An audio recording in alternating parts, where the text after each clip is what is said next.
empowerment, I wanted to give you some information, if I could, about emotion, that feminine thing that if you're working in a corporation, they pretty much want you to avoid, and why it is seen as such a problem and why it is actually your superpower, because it really is. It's the place that everything happens on earth.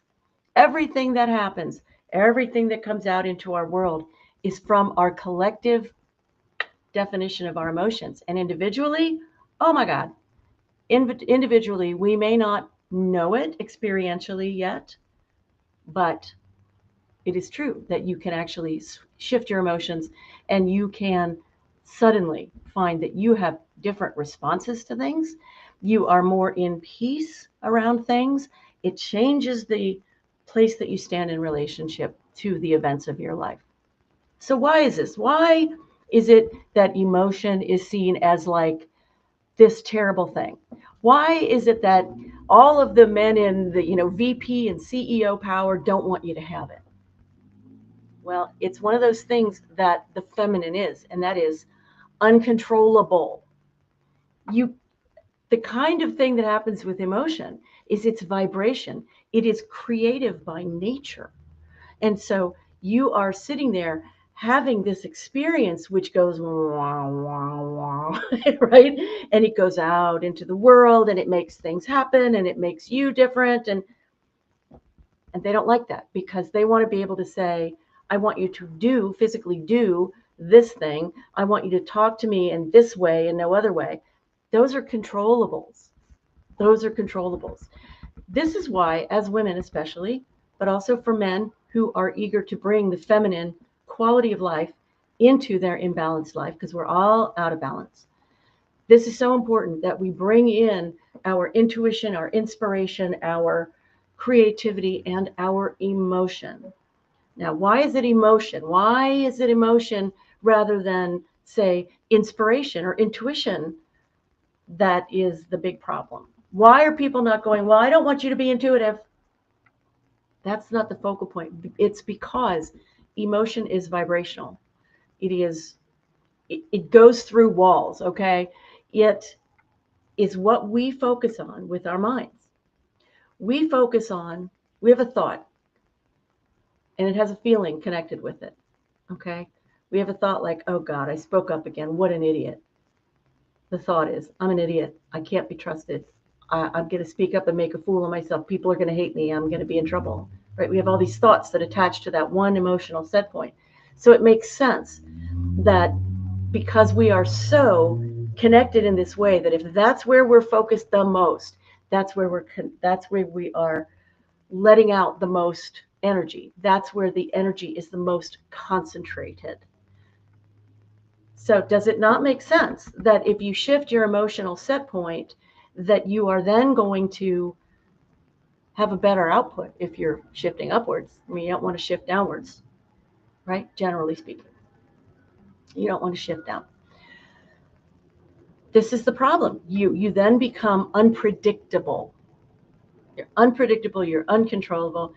So as a woman, one of the things that I do, and I'm always aware of my emotional set point, because that is where I know that we all live from. And I want to be intentional about being focused there. I don't want to be intentional about controlling it. That doesn't work either. But I do want to be intentional about saying, what am I feeling? What would I rather feel? How can I feel a little bit better? So one of the things that I will do when I am feeling very okay with being in my emotional body and I'm just responding from that place. I mean, I've done a lot of work with this, so I'm very comfortable there more often than sort of the average bear, I guess. And I'm aware also, though, of the responses that come at me, and the responses will often be like, "Oh dear God, you know, I can't predict this. I haven't had this experience before. This way that she is, or this way that she's talking or behaving, is not something I've experienced in this way." You can see it and feel it in their physical actions. You can see it in their energy, that if they're uncomfortable. So I like to give a lot of the traditional female cues of being very still, of smiling a lot. I may even take on a little bit of a disempowerment pose if I think that this is going to ruin our relationship, but I'm not going to get the message across, because the message is what's important to me, and that we have peace in the delivery and reception of the message. So I may lift my shoulders a little bit when I cross my arms, because look, that's very protective looking. It's very disempowered, right? So I may do that for a minute, and then I'll let that go once, because I'm watching as I'm set in my emotions, and that's the place I have my feet, not in my mind thinking about emotions, but in the feelings, the flow. Then I can see how I'm being received, and I can have some control over the level of peace in that conversation. So there you are. That's emotion. That's why it is so feared. That is why it is your emotional superpower. When you shift the relationship. You shift the relationship with yourself. You shift the energy that's going out. You shift from what I did for so many decades, focus on how bad I feel, because if I focus because I can't take my eyes off the snake. Can't take my eyes off the depression, can't take my eyes off the depression, can't take my eyes off the depression. That just continues that energy.